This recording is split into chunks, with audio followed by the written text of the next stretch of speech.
Hey, coucou tout le monde, on se retrouve pour une nouvelle vidéo, la vidéo masse numéro 15. Vous me voyez dans la même tenue qu'hier, c'est normal, je tourne les vidéos à la suite. Vraiment, j'ai pas eu le temps de me poser aujourd'hui pour vous en tourner plusieurs, à changer de tenue et tout, car oui, sachez-le, des fois on tourne des vidéos à la suite en changeant juste le haut. En tout cas, c'est mon cas pour moi. On se retrouve pour une petite pile à lire. Au début, je voulais faire le 1 mois, un thème avec cette thématique en mode jour de l'an. On lit des livres pour la nouvelle année qui nous donnent envie. Je sais pas encore comment je vais nommer cette vidéo, mais en tout cas, ce sont des livres que j'ai envie de lire pour le début d'année. Peut-être qu'ils sortiront, peut-être qu'ils ne sortiront pas, je peux pas vous le dire. Vous savez que les piles à lire et moi on n'est pas très copains, mais bon, voilà. J'ai sélectionné du coup 5 livres qui me font vraiment envie là, aujourd'hui, à l'instant T. Tout d'abord, Taxonomie de l'amour, écrit par Rachel Allen, et c'est publié du coup chez Bayard. Ça fait un petit moment qu'il est dans ma pile à lire. Je sais que c'est une petite romance, il y a une mise en page particulière à l'intérieur. Je vous avoue qu'il me fait beaucoup de l'œil depuis très longtemps, depuis que je l'ai d'ailleurs. Et je ne l'ai toujours pas sorti. Et je me dis, allez, c'est un Bayard, on va peut-être commencer un peu à lire des Bayard en dehors des services de presse, histoire de se remettre dans l'ambiance Bayard, Page Turner,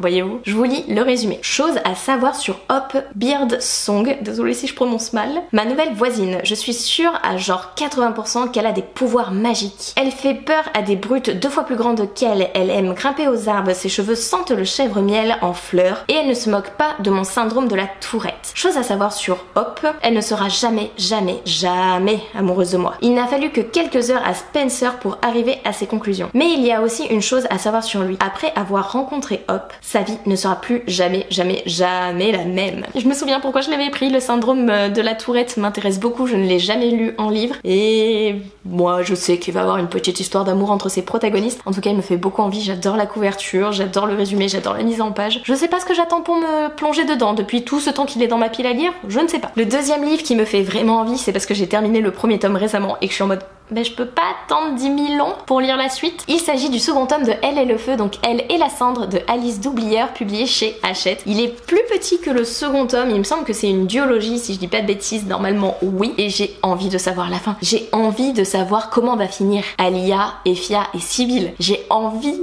de savoir avec qui elle va finir, comment ça va finir. Alia, je me suis vraiment attachée à elle, et Sibylle, mais n'en parlons pas. Effia, elle m'insupporte, mais je suis en mode j'adore cet univers, j'ai envie de savoir la fin. Foncez découvrir cet univers, je vous refais pas de speech si vous suivez mes vlogs depuis le début du mois de décembre, j'en ai parlé en long, en large et en travers récemment, et je vais en parler du coup sur le point lecture du mois de décembre, donc je pense que je vais vous saouler si je vous refais un petit speech, mais foncez si vous aimez les questions de royauté, les mystères, la magie du feu particulièrement, si vous aimez les phénix, des animaux un petit peu fantastiques, de la bagarre, de la romance à gogo, mais de la romance un peu dissimulée. C'est pas le fil conducteur principal de l'histoire, c'est vraiment plus les questions de royauté, de mariage arrangé. Attention par contre au trigger warning, il y a des morts, des violences physiques, des violences verbales, des abus sexuels pour pas dire presque viol, donc faites attention en lisant quand même cette saga. Un autre livre que je vous ai présenté plus d'une fois sur cette chaîne depuis le début de l'année, mais là je peux plus attendre, vraiment. Il s'agit d'un Adam Silvera, donc Tu ne m'as laissé que notre histoire, publié chez la collection R. La mort ne prévient jamais. Lorsque Griffin apprend la disparition brutale de Théo, son premier amour, son univers vole en éclats. Bien que Théo ait déménagé en Californie pour ses études et ait commencé à fréquenter Jackson, Griffin n'a jamais douté qu'il reviendrait un jour vers lui. À présent, l'avenir qu'il s'imaginait a changé du tout au tout, et le vide laissé par Théo demande à être comblé. J'avais adoré Et ils meurent tous les deux à la fin de cet auteur, j'avais pleuré toutes les larmes de mon corps, je sais que je vais pleurer encore toutes les larmes de mon corps sur cet ouvrage. Vous le remarquez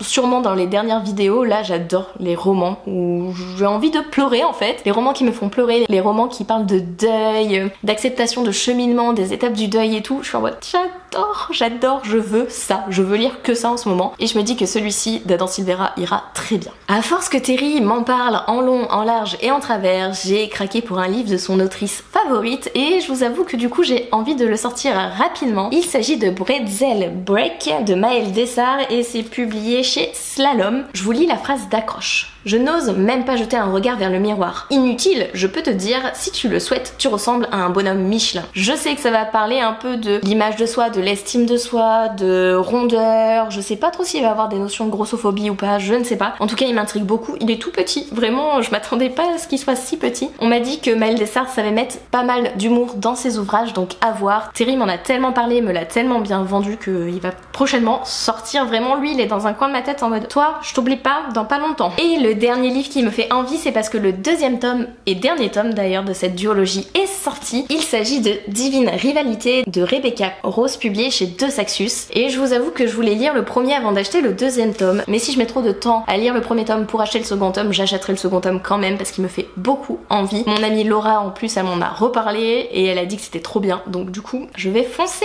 Après plusieurs siècles de sommeil, les dieux sont à nouveau en guerre. Alors que le frère est parti au front et que sa mère sombre dans l'alcool, la jeune journaliste Iris Wino tente de maintenir sa vie à flot. Elle ne trouve de réconfort que dans les lettres écrites à son frère, porté disparu, qu'elle glisse sous sa garde-robe et qui disparaissent mystérieusement. Lorsqu'elle reçoit des réponses anonymes, elle y répond, sans savoir que leur auteur n'est autre que son plus grand rival, Roman Keats. Alors qu'un lien indéfectible se noue entre eux, Iris accepte une mission au front en tant que correspondante. Dans un pays où les humains ne sont que les pions de puissance divine, Iris et Roman se font la promesse de continuer à s'écrire, mais confrontés aux horreurs de la guerre, leur avenir sera de plus en plus incertain. Je vous avoue que ça me fait un petit peu penser le fait qu'elle devienne correspondante au milieu d'une guerre. En fait ça me fait beaucoup penser à l'époque des tranchées, vous voyez, la Seconde Guerre mondiale et tout. Bon, je sais que ça va pas parler de ça parce que ça parle de dieu, de divinité et tout. Je pense pas que ça soit dans cette chronologie là, que ça soit à cette époque pardon. Donc on verra, mais en tout cas j'ai très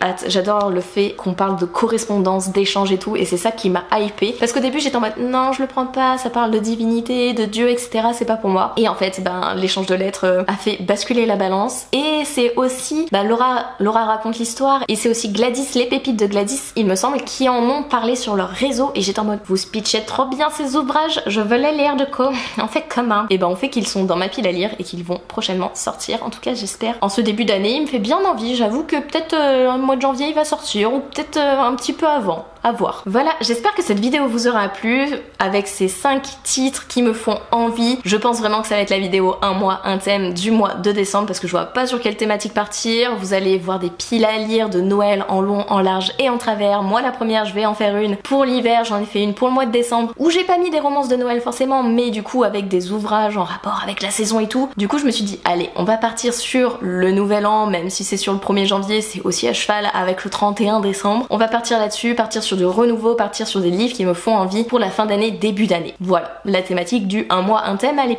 pas très claire je pense, mais en tout cas moi je me suis comprise. D'ailleurs c'était la dernière vidéo du un mois, un thème, je ne pense pas reconduire l'année prochaine, j'ai d'autres idées en tête, j'en ai parlé avec Manon Vibration Littéraire, j'ai hâte de vous présenter un truc, voir si j'arrive à porter ce projet qui va être gigantesque, qui va être très dur à tenir, on va voir. En tout cas le un mois, un thème c'est fini pour cette année, il ne sera pas reconduit l'année prochaine, à voir en 2026. N'hésitez pas à me dire en commentaire si vous avez aimé ce type de vidéo sur l'année, ce que vous en avez pensé. N'hésitez pas à dire en commentaire les titres qui vous intéressent pour cette fin d'année, début d'année, lesquels vous font penser un peu à du renouveau, ou que vous avez envie de sortir rapidement de votre pile à lire d'ici le début d'année. N'hésitez pas à liker, commenter et à vous abonner si vous le souhaitez. Et moi je vous laisse, je vous fais des bisous et je vous dis à une prochaine vidéo.